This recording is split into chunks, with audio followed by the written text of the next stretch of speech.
नमो नारायणाय। राधे राधे मेरे प्यारे भाइयों बहनों माताओं व बंधुओं, संस्कार की बातें चैनल में आपका स्वागत है। बंधुओं, बैसाख मास शुरू हो चुका है। मैं आपके लिए लेकर आई हूँ बैसाख मास महात्म की कथा का पहला अध्याय। बंधुओं, बैसाख मास में रोजाना सूर्योदय से पहले उठकर नहाने के पानी में गंगा जल मिलाकर स्नान करें और फिर भगवान विष्णु की षोडशोपचार पूजा करें। बंधुओं, उसके बाद भगवान को फूल अर्पित करें, तुलसी दल अर्पित करें। उसके बाद बैसाख मास महात्म की कथा सुने और साथ ही बांदरी की कहानी बैसाख मास में रोजाना सुने। बंधुओं, मैं अपनी आने वाली वीडियोस में 2-3 कहानी और लेकर आऊंगी, उन्हें भी रोजाना सुने। यदि आप बैसाख मास में इतना करते हैं तो भगवान विष्णु की आप पर अपार कृपा बरसने लगेगी। आप धन धान्य से संपन्न हो जाएंगे। जीवन में कभी भी आपको धन की कमी नहीं रहेगी, मान सम्मान की कमी नहीं रहेगी। बंधुओं, यदि आपने हमारे चैनल को अब तक सब्सक्राइब नहीं किया तो जरूर करें और बेल आइकन दबाना ना भूलें ताकि आपको हमारी आने वाली सभी वीडियोस की जानकारी सबसे पहले हो सके। बंधुओं, कथा को पूरी सुने, अधूरी कभी भी ना छोड़ें। सुनने के बाद कमेंट बॉक्स में जय विष्णु भगवान जरूर लिखें। बंधुओं, बैसाख मास भगवान विष्णु को अति प्रिय है, इसलिए रोजाना भगवान विष्णु के 108 नाम सुने। श्रीमद् भागवत पुराण की कथा भी बैसाख मास में जरूर सुने। बंधुओं, पद्म पुराण सुने, श्री विष्णु महापुराण की कथा सुने। जितना हो सके भगवान विष्णु के नामों का स्मरण करें। बंधुओं, बैसाख मास में ही आपके जीवन का उद्धार होगा। जो मनुष्य भी बैसाख मास में स्नान करते हैं, दान करते हैं, भगवान विष्णु की अधिक से अधिक आराधना करते हैं, उनका जीवन सदा के लिए खुशहाल हो जाता है। बंधुओं, जब मैं आपको बैसाख मास की कथाएं सुनाऊंगी, उससे आपको खुद ब खुद ज्ञान हो जाएगा कि बैसाख मास में स्नान का, दान का कितना अधिक महत्व है। बोलो विष्णु भगवान की जय हो। सूत जी कहने लगे, ब्रह्मा के पुत्र श्री नारद जी से राजा अम्बरीश ने पूछा कि ब्रह्मन, मैंने सुना है कि बैसाख मास सब मासों में उत्तम है, सो कृपया आप बैसाख मास का महात्म विस्तार पूर्वक सुनाइए। यह मास भगवान विष्णु को अधिक प्यारा क्यों है? इस मास में क्या दान करना चाहिए और उसका क्या फल है? इस मास में कौन से कर्म करने योग्य हैं और उनको करने से कौन से देवता प्रसन्न होते हैं? भगवान विष्णु को कौन से कार्य व कौन से दान प्रिय है और उनके फल व उद्देश्य भी कृपया विस्तार पूर्वक कहिए।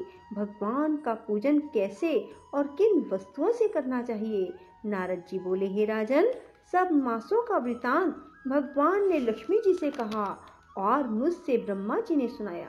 यह मास विद्याओं में वेद विद्या, मंत्रों में प्रणव, वृक्षों में कल्प वृक्ष, गौओं में कामधेनु, नागों में शेष, पक्षियों में गरुड़, देवों में विष्णु, वर्णों में ब्राह्मण, प्रिय वस्तुओं में प्राण, मित्रों में भार्या, नदियों में गंगा, तेजस्वियों में सूर्य, शास्त्रों में चक्र, धातुओं में स्वर्ण, वैष्णवों में शिव, रत्नों में कौस्तुभ मणि के समान है। भगवान की भक्ति के लिए ये मास सबसे उत्तम है।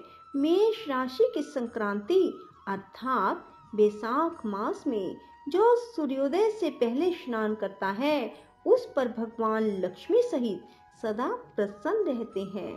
बैसाख मास में स्नान करने वाले सब पापों से मुक्त होकर बैकुंठ को जाते हैं। इस मास में सूर्योदय से पहले जो एक बार भी स्नान करके या स्नान के निमित्त एक पग भी चलता है, उसको कई एक अश्वमेध यज्ञों का फल मिलता है। वैशाख मास में नगर से बाहर थोड़े से जल में भी स्नान करने से यम आज्ञा से उनके पापों का फल नष्ट हो जाता है। विष्णु भगवान की आज्ञा से वैशाख मास में सूर्योदय से 6 घड़ी तक सब तीर्थों के अधिष्ठाता देवता जल के बाहर मनुष्यों के हित के लिए ठहरते हैं, परंतु इस समय तक जो स्नान के लिए नहीं आते उनको श्राप देकर फिर वह अपने धाम को चले जाते हैं। इसलिए वैशाख मास का स्नान सभी मनुष्यों को अवश्य करना चाहिए। नारद जी कहते हैं, एक समय विदेह राजक जनक के घर दोपहर के समय श्रुतदेव नाम से विख्यात एक श्रेष्ठ मुनि पधारे, जो वेदों के ज्ञाता थे। उन्हें देखकर राजा बड़े उल्लास के साथ उठकर खड़े हो गए और मधुपर्क आदि सामग्रियों से उनकी विधि पूर्वक पूजा करके राजा ने उनके चरणोदक को अपने मस्तक पर धारण किया। इस प्रकार स्वागत सत्कार के पश्चात जब वे आसन पर विराजमान हुए, तब विदेह राज के प्रश्न के अनुसार वैशाख मास के महात्म का वर्णन करते हुए वे इस प्रकार बोले। श्रुतदेव ने कहा, राजन, जो लोग वैशाख मास में धूप से संतृप्त होने वाले महात्मा पुरुषों के ऊपर छाता लगाते हैं, उन्हें अनंत पुण्य की प्राप्ति होती है। इस विषय में एक प्राचीन इतिहास सुनाता हूँ। पहले वंग देश में हेमकांत नाम से विख्यात एक राजा थे। वे कुशकेतु के पुत्र, परम बुद्धिमान और शस्त्रधारियों में श्रेष्ठ थे। एक दिन वे शिकार खेलने में आसक्त होकर एक गहन वन में जा घुसे। वहां अनेक प्रकार के मृग और व्राह आदि जंतुओं को मारकर जब वे बहुत थक गए, तब दोपहर के समय मुनियों के आश्रम पर आए। उस समय आश्रम पर उत्तम व्रत का पालन करने वाले शतर्षि नाम वाले ऋषि समाधि लगाए बैठे थे, जिन्हें बाहर के कार्यों का कुछ भी ज्ञान नहीं होता था। उन्हें निश्चल बैठे देख राजा को बड़ा क्रोध हुआ और उन्होंने उन महात्माओं को मार डालने का निश्चय किया। तब उन ऋषियों के 10,000 शिष्यों ने राजा को मना करते हुए कहा, ओ खोटी बुद्धि वाले नरेश, हमारे गुरु लोग इस समय समाधि में स्थित हैं, बाहर कहाँ क्या कर रहे हो? इसको ये नहीं जानते, इसलिए इन पर तुम्हें क्रोध नहीं करना चाहिए। तब राजा ने क्रोध से विवल होकर शिष्यों से कहा, द्विज कुमारों, मैं मार्ग से थका मांदा यहाँ आया हूँ, अतः तुम ही लोग मेरा आतिथ्य करो। राजा के ऐसा कहने पर वे शिष्य बोले, हम लोग भिक्षा मांग कर खाने वाले हैं। गुरुजनों ने हमें किसी के आतिथ्य के लिए आज्ञा नहीं दी है। हम सर्वथा गुरु के अधीन हैं, अतः तुम्हारा आतिथ्य कैसे कर सकते हैं? शिष्यों का यह कोरा उत्तर पाकर राजा ने उन्हें मारने के लिए धनुष उठाया और इस प्रकार कहा, मैंने हिंसक जीवों और लुटेरों के भाग्य आदि से जिनकी अनेकों बार रक्षा की है, जो मेरे दिए हुए दानों पर ही पलते हैं, वे आज मुझे ही सिखलाते चले हैं। ये मुझे नहीं जानते, ये सभी कृतघ्न और बड़े अभिमानी हैं।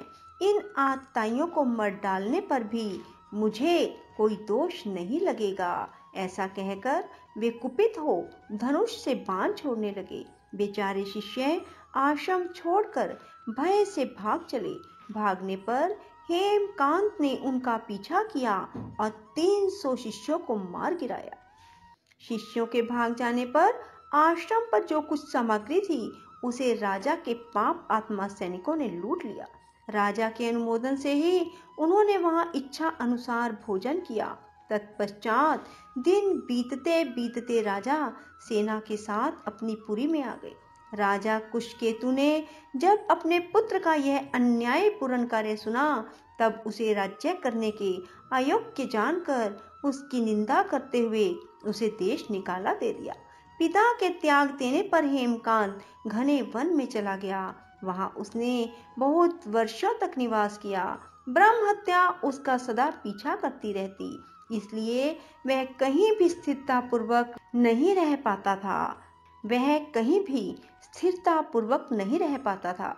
इस प्रकार उस दुष्ट आत्मा के 28 वर्ष व्यतीत हो गए।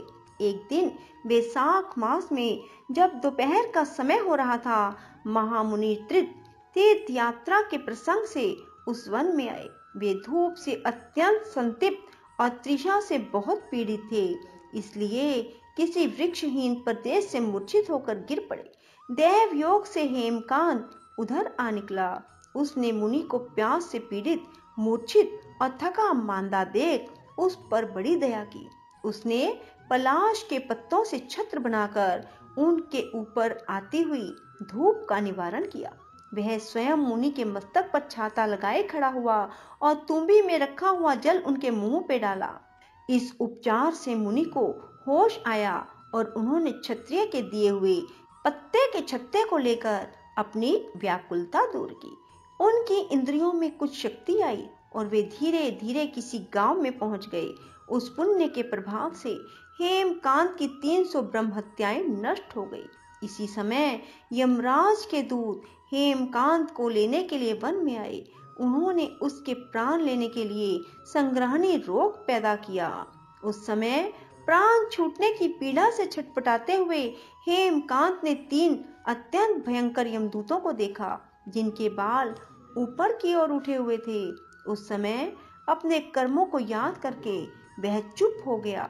छत्रदान के प्रभाव से उसको विष्णु भगवान का स्मरण हुआ। उसके स्मरण करने पर महाविष्णु ने विश्वक सेन से कहा, तुम शीघ्र जाओ, यमदूतों को रोको, हेमकांत की रक्षा करो। यह निष्पाप और मेरा भक्त हो गया है। उसे नगर में ले जाकर उसके पिता को सौंप दो। साथ ही मेरे कहने से कुशकेतु को यह समझाओ कि तुम्हारे पुत्र ने अपराधी होने पर भी बैसाख मास में छत्रदान करके एक मुनि की रक्षा की है, अतः वह पाप रहित हो गया है। इस पुण्य के प्रभाव से वह मन और इंद्रियों को अपने वश में रखने वाला, दीर्घ आयु, शूरता और उदारता आदि गुणों से युक्त तुम्हारे समान गुणवान हो गया है। इसलिए अपने महाबली पुत्र को तुम राज्य का भार संभालने के लिए नियुक्त करो। भगवान विष्णु ने तुम्हें ऐसी ही आज्ञा दी है। इस प्रकार राजा को आदेश देकर हेमकांत को उनके अधीन करके यहाँ लौट आओ। भगवान विष्णु का यह आदेश पाकर महाबली विश्वक्सेन ने हेमकांत के पास आकर यमदूतों को रोका और अपने कल्याणमय हाथों से उसके सब अंगों में स्पर्श किया। भगवत भक्त के स्पर्श से हेमकांत की सारी व्याधि क्षण भर में दूर हो गई। इसके बाद विश्वक्सेन उसके साथ राजा की पुरी में गए। उन्हें देखकर महाराज कुशकेतु ने आश्चर्य युक्त हो भक्ति पूर्वक मस्तक झुकाकर पृथ्वी पर साष्टांग प्रणाम किया और भगवान के पार्षद का अपने घर में प्रवेश कराया। वहां नाना प्रकार के स्तोत्रों से उनकी स्तुति और वैभवों से उनका पूजन किया गया। इसके बाद महाबली विश्वक्सेन ने अत्यंत प्रसन्न होकर राजा को हेमकांत के विषय में भगवान विष्णु ने जो संदेश दिया था वह सब कह सुनाया। उसे सुनकर कुशकेतु ने पुत्र को राज्य पर बिठा दिया और स्वयं विश्वक्सेन की आज्ञा लेकर पत्नी सहित वन को प्रस्थान किया। इसके बाद महामना विश्वक्सेन हेमकांत से पूछकर और उनकी प्रशंसा करके श्वेत द्वीप में भगवान विष्णु के समीप चले गए। तब से राजा हेमकांत बैसाख मास में बताए हुए भगवान की प्रसन्नता को बढ़ाने वाले शुभ धर्मों का प्रतिवर्ष पालन करने लगे। ब्राह्मण भक्त, धर्मनिष्ठ, शांत, जितेंद्रिय, सब प्राणियों के प्रति दयालु और संपूर्ण यज्ञों की दीक्षा में स्थिर रहकर सब प्रकार की संपदाओं से संपन्न हो गए। उन्होंने पुत्र, पौत्र आदि के साथ समस्त भोगों का उपभोग करके भगवान विष्णु का लोक प्राप्त किया। बैसाख मास सुख से साध्य, अतिशय पुण्य प्रदान करने वाला है। पाप रूपी ईंधन को अग्नि की भांति जलाने वाला, परम सुलभ, धर्म, अर्थ, काम और मोक्ष चारों पुरुषार्थों को देने वाला है। राधे राधे, जय श्री कृष्णा। बंधुओं, यदि आपको हमारी ये कथा पसंद आए तो इसे लाइक करें और शेयर करना बिल्कुल ना भूलें। बंधुओं, जितना आप अधिक से अधिक शेयर करेंगे उतने ही गुना आपका पुण्य बढ़ता जाएगा। बोलो विष्णु भगवान की जय हो।